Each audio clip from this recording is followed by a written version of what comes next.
Bonsoir tout le monde, j'espère que vous allez bien, j'espère que vous allez tous très bien. C'est Héritor, votre homme serviteur. C'est vrai, ça fait quand même quelques jours, je dirais 2-3 jours, que vous m'avez pas vu, que vous m'avez pas entendu. Mais aujourd'hui, je fais cette nouvelle vidéo là pour réagir rapidement sur la polémique, le clash entre Aputu National et le Père Daloa. Et donner mon avis aussi, pour ma part, sur les ratés de ce sacre de nos éléphants. Voilà. La Gradelle qui sort des propos qui choquent tout le monde. Il y a des personnes qu'on met en lumière, qu'on devrait normalement pas les mettre en lumière. Mais bref, si vous ne m'avez pas vu tout ce temps-là, c'est parce que Héritor est en deuil depuis hier. Hier, normalement, j'avais prévu de vous faire une vidéo, mais une mauvaise nouvelle m'est tombée dessus. Je venais de perdre ma tante. Une dame qui me coûtait vraiment très cher. Je dis bien très cher. Dieu seul m'est témoin. Bref, on se prend juste après le générique.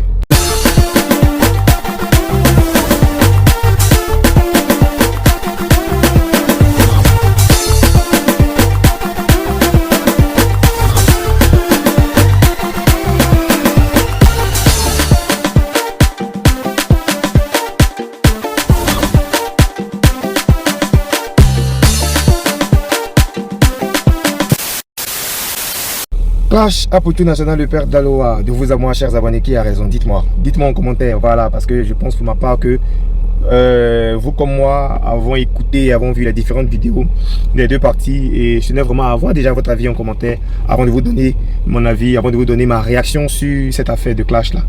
Donc je vais d'abord parler des ratés de cette finale là, pour ne pas dire des ratés de l'après-CAN, et puis après je vais terminer avec mon avis sur le sujet clash Aputu National versus le Père Daloa. Je tenais vraiment à féliciter, vous serez étonnés, le président Idriss Diallo. Je tenais à féliciter aussi les éléphants de Côte d'Ivoire. Et je tenais surtout à féliciter un homme qui a mis tous les moyens, même si c'était vraiment beaucoup d'argent, près de 1000 milliards dans cette canne-là. Mais franchement, ça valait le coup. Et la canne fut vraiment belle. Donc, toutes mes félicitations au président Alassane Ouattara. Comme on dit dans notre jargon ivoirien, président, tu as fait fort. Donc toute la nation dépose pour toi. Merci de nous avoir fait vivre cette belle canne-là. À part le Cocan qui a fait un gros raté avec la billetterie, je pense que dans l'ensemble, ce fut une très belle fête. Donc félicitations au pays, hein. Félicitations aux éléphants de Côte d'Ivoire. Félicitations surtout au coach Faye Mess. Félicitations encore une fois de plus au président Idriss Diallo. Mais en même temps que je félicite le président Idriss Diallo, il faut qu'on se dise certaines vérités. Peut-être que ça arrive dans d'autres cieux et je n'ai jamais vu, je n'en ai pas connaissance, mais pour ma part, lorsqu'une équipe fait un sac comme la CAN ou bien une autre compétition que la CAN, le premier à féliciter, bien avant même les joueurs, je pense que c'est le coach. Monsieur Idriss Diallo a été hué au stade Félix Houphouët-Boigny. C'est déplorable, c'est déplorable. Moi, ce ne sont pas des comportements que j'encourage, parce que mine de rien, bien que je fais partie de ces personnes qui ont demandé sa démission au regard de ses propos, parce que je ne le dirai jamais assez, j'ai un profond respect pour ce monsieur-là. Je ne le déteste pas, mais je pense pour ma part que c'est quelqu'un qui a une mauvaise communication. C'est quand même le président de la FIFA. Il doit s'enterrer de communicateurs qui vont lui dire quelles sont les réponses qu'il doit donner lorsqu'il y a des questions pièges ou il y a des questions embarrassantes. C'est ce que tous les grands hommes font. Mais malheureusement, ce n'est pas le cas avec M. Idriss Diallo. Et il en paye les frais jusqu'à aujourd'hui, jusqu'à aller se faire huer après avoir remporté la CAN avec l'équipe de football de Côte d'Ivoire. Il faut comprendre aussi la population. Parce que quand tu sors des propos comme quoi, j'ai pas été élu pour gagner cette CAN ou bien pour seulement cette CAN, ça veut dire ce que ça veut dire. Les gens ont interprété comme ils voulaient. Même si le fond de ta pensée n'était pas ce que les gens pensaient, c'est comme ça. L'histoire est restée et jusque là les gens à la limite te détestent et ne te supportent plus. Moi personnellement je ne te déteste pas, mais moi mon problème c'est la personnalité, votre personnalité. Mon problème c'est votre façon de communiquer. Parce que peut-être que vous n'êtes pas orgueilleux, peut-être que vous n'êtes pas imbu de votre personne, mais dans votre façon de faire, dans votre façon de communiquer en interview, franchement, dans vos réponses, il y a tellement de frustration que les gens se sont barrés contre vous. En prie qu'on se trompe plus tard. Parce que déjà il y a un bilan positif, vous remportez la CAN, c'est déjà bon. Félicitations. Mais ce n'était pas vous qu'on devait soulever sur la pelouse du stade Félix Houphouët-Boigny. Ce n'était pas vous. Tous les présidents de fédération sont des personnes discrètes, des personnes effacées, Des personnes qui sont proches du président. Des personnes qui laissent les joueurs, le coach et le staff technique en lumière. Donc si vous ont coaché, ils vous ont huillé au stade Félix Houphouët-Boigny. C'est vrai que vous avez des antécédents avec le peuple de Côte d'Ivoire concernant cette histoire de je ne suis pas élire et je n'ai pas été élu pour la CAN. Mais en même temps, c'est parce que les joueurs ont tellement voulu forcer l'amour des supporters présents dans les gradins que ça crée de la frustration et ils vous ont huillé. C'est le coach Faye Mess qu'on devait soulever. Et moi, franchement, je ne suis pas content des joueurs de Côte d'Ivoire. Je ne sais pas si vous êtes des lèche-bottes, parce que je me dis quand même, vous êtes quand même au moins des milliardaires. Vous êtes payés à des centaines de millions de francs CFA par mois dans vos différents clubs. Qu'est-ce que ces dirigeants de la FIFA vous donnent pour vous comporter de la sorte? Normalement, celui que vous devez porter en triomphe, ces choses, comme il s'appelle, le coach Faye Mess, même si c'est quelqu'un de vraiment discret, quelqu'un de vraiment timide, mais il fallait vraiment l'encenser ce jour-là. Franchement, lorsque vous gagnez la CAN avec Hervé Renard, on ne voit pas M. Sidi Diallo. Parce qu'il jouait son rôle de président de FIFA. C'était quelqu'un de discret, c'était quelqu'un qui se chargeait d'organiser le football comme il pouvait, même s'il y avait aussi des ratés. Il était toujours en retrait, il n'était jamais en avant comme ça. Mais on ne comprend pas pourquoi avec M. Idriss Diallo, c'est lui qu'on doit mettre en avant. Ça, j'ai jamais compris pourquoi en fait. C'est ce qui énervait les Ivoiriens. Hervé Renard, vous l'avez porté. Mais votre frère, votre grand frère, votre coach local, ivoirien comme vous, à la limite, c'est juste des félicitations passagères. Et puis bon, vous encensez le président de FIFA, puisque c'est lui. À la limite, peut-être on dira qu'il s'occupe des sélections. Peut-être, je ne confirme pas. Je ne sais pas pourquoi vous l'avez porté comme ça. Oui, c'est parce qu'on l'a tellement acculé pendant cette compétition-là que vous vouliez lui rendre hommage. D'accord, mais il ne fallait pas le faire devant les Ivoiriens. Et c'est ce qui a énervé les supporters ivoiriens. Et ils l'ont hué. C'est déplorable, mais c'est ce qui est. On ne met pas en avant un président de FIFA. Un président de FIFA, là, c'est pas ses résultats. Il n'a même pas besoin de s'afficher. Mais on dira que, pour ne pas dire l'histoire retiendra que, sous l'ère Idriss Diallo, la Côte d'Ivoire a remporté 2 CAN par exemple. La Côte d'Ivoire a remporté un jeu olympique. La Côte d'Ivoire a remporté, la Côte d'Ivoire a remporté. Et sans même s'afficher, c'est les Ivoiriens qui vont chercher à savoir c'est qui même ce Idriss Diallo là. Bien qu'on ne l'aime pas, mais avec lui, franchement, il y a des résultats. Mais quand tu veux t'afficher, pendant que le peuple même n'est pas d'accord avec ta présidence, c'est comme ça que tu payes les frais. C'est bien dommage, mais c'est ce qui est. Voilà. Donc franchement, ça c'était vraiment de gros ratés. C'était vraiment de gros ratés que je n'admets pas. Mais c'est arrivé, c'est arrivé.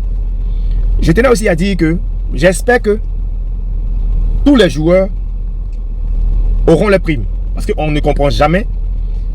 Des années passent et après on apprend que les joueurs n'ont pas reçu les primes. On ne comprend jamais ça. On espère qu'avec vous, M. Idriss Diallo, ça ne va pas arriver. On espère. Bref, je m'arrête là. Parce que je suis quand même juste dans le deuil. Donc je ne suis pas très inspiré à aller plus loin dans mes propos. Parlons du clash, le père d'Aloa et Apoutu National. Moi, personnellement, je n'ai pas aimé la sortie d'Apoutu National. C'est vrai qu'on pourra traiter la réaction, la sortie du père d'Aloa dans Live TV d'ingrate. Mais je pense pour ma part que toi, Apoutu National, comme ce n'est pas ton agent que le père Roi 1212 donne à ses star people ivoiriennes, tu devais, pour ma part, appeler ton grand frère, appeler ton aîné, le père d'Aloa pour dire, ah le vieux, quel oui, faut te calmer.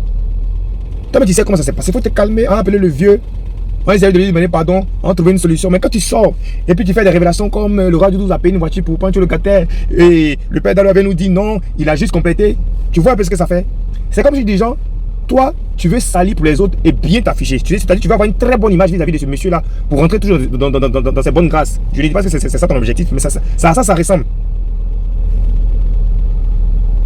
Très honnêtement, je n'ai pas envie de dire que le père d'Aloa a été ingrat. Bien que sa sortie fut très mal placée, ses propos furent très mal placés. Mais en fait, il y a beaucoup de non-dits. Il y a beaucoup de non-dits. Et je pense pour ma part que le vrai problème du père d'Aloa, c'est pas forcément les promesses du roi 12-12. Il s'est dit que dans sa maladie, il a été opéré. Parce que une opération, c'est quand même quelque chose de délicat. On peut facilement passer à trépas. Donc, il s'est dit qu'il n'a pas senti le soutien de ce monsieur-là pour qui, à la limite, il s'est fait insulter à longueur de journée. Vous comprenez un peu? Je ne dis pas qu'il a bien fait, hein, mais il ne faut pas lui jeter la pierre. Parce qu'il y a des dessous de table, il y a des choses qu'on ne sait pas. Il y a des choses dans le bois sacré qu'on ne connaît pas, qu'on ignore. Tu comprends un peu vous comprenez un peu ce que j'ai en train de dire? C'est un peu ça. Donc, Apoutu National, pour ma part, c'est vrai que tu voulais rétablir la vérité, ta vérité, parce que rien ne prouve que ce que tu dis, c'est forcément la vérité, mais tu avais envie de dire que je n'admets pas et je n'accepte pas que tu salues le nom du Père Roi d'eau douce comme ça, mais en même temps aussi, tu as trop voulu répondre au Père Dalois et en même temps, sans le savoir, tu as rabaissé aussi les autres. Pointe Le Gâté n'a rien à voir dans votre discours. On n'a même pas besoin de savoir que le Roi d'eau douce a payé une voiture pour Pointe Le Gâté. Dans quelle optique tu nous sors cette révélation-là? Tu as tellement envie de nous dire que le monsieur est gentil, qu'il est tellement bon. Voilà. Voilà ce qui m'a un peu dérangé. Tu sais aussi que le Père Dalois, il n'a jamais eu honte de dire que lui, quand il suit un riche, c'est pour que le riche l'aide. Donc, dites qu'il est ingrat ou pas, lui, il s'en fout. Lui, il dit, de la manière qu'il te rend grand, de la manière qu'il s'humilie pour te mettre à la lumière, là, lui, il attend quelque chose. Ce que tu lui dis, ce que tu sors de sa bouche, là, tu dois réaliser ça. Maintenant, ce qui, moi, me décourage, ce qui, moi, me fâche vis-à-vis du Père Dalois, c'est que si ce que Apotu nous dit, que le monsieur a dit, il va payer 2 taxis pour toi qui coûtaient 14 millions, mais qu'il avait 12 millions pour toi, et toi, tu as dit non, s'il doit t'aider, il doit tout te donner, franchement, c'est que le Père Dalois, tu dois avoir un problème, un sérieux problème. Un sérieux problème parce que, d'abord, le monsieur n'a pas besoin de t'aider. Voilà, il venait déjà à Abidjan avant même que tu rentres dans ce cercle fermé là. Tu comprends un peu? Voilà, je comprends ta douleur. Si tu me parles de, il t'a pas soutenu pendant ta maladie, je vais comprendre, je vais trouver ça inadmissible. Mais dis que il m'a promis ça et ces 12 millions qu'il voulait me donner, ça m'a pas plu, donc j'ai dit, je suis plus dans son affaire. Je me pose des questions. Voilà. Et puis il y a un truc que Apotu National ne comprend pas. Le Père Dalois, c'est le genre de personne, si tu veux te mettre entre lui et puis un riche, il va penser que tu veux manger sur lui. Il faut mettre ça dans ta tête. C'est pourquoi j'ai trouvé que ta sortie n'a pas été sage. Très honnêtement, ta sortie n'a pas été du tout sage. C'est vrai que tu as dépassé le million de vues avec ton direct, mais si tu t'étais calmé, que tu avais essayé d'arranger, que tu sortais, je ne pense pas que le Père Dalois va avoir le courage de faire une vidéo pour te répondre. Tu as passé même à la ITV, tu as dit ce que tu avais à dire. On comprend. Mais les deux parties n'ont pas été, agi de façon sage. Et je dirais que la victime dans cette histoire, c'est le Roi 12-12. À cause de votre clash, il y a des personnes qui ont commencé à dire que non, c'est un faux milliardaire, il n'a rien, c'est comment on dit, c'est un pas flotteur. Vous voyez, votre manque de sagesse a jeté à la vindicte populaire ce grand monsieur là. Voilà. Bref, ça c'est mon avis. Voilà, je ne donne pas raison à quelqu'un dans cette vidéo là, mais je pense pour ma part que Apotu National n'a pas réagi sagement. Le Père Dalois aussi a eu un brin d'ingratitude. C'est ce qui crée tout cet amalgame dans ce clash là. Donc moi personnellement je ne sais pas où me mettre. Parce que je suis en face de deux personnes qui ont voulu montrer qu'ils ont raison. Et dans le plan de vouloir montrer qu'ils ont raison, ils n'ont pas agi sagement. Voilà. Et c'est bien triste qu'une belle amitié comme ça se gâte comme ça pour une histoire d'argent. Parce que la base de cette histoire là c'est de l'argent. Bref, je m'arrête là. J'attends vos avis en commentaire.